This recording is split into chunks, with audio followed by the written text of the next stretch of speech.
तुम चलो, चाय मैं बना कर लाती।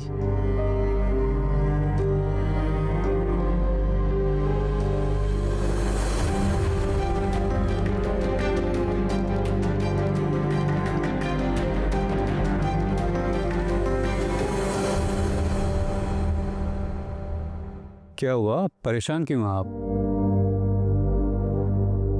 बस कुछ मत पूछो। हाँ तो सहर ने इंतहा कर दी बदतमीजी की। सहर ने? सच में? नहीं तो क्या मैं झूठ बोल रही हूँ? लेकिन हुआ क्या, बताएं तो। पता नहीं किस बात पे भड़की हुई थी।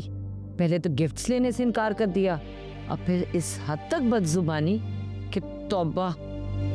अच्छा हुआ मैंने तुम्हारे लिए सहर को इनकार कर दिया जुबैर। ऐसी लड़की नहीं है अम्मी। मैंने खुद अपने कानों से उसकी बदतमीजी सुनी है जुबैर। दरअसल वो मुझसे नाराज अम्मी। मैंने उसके साथ बदतमीजी की थी,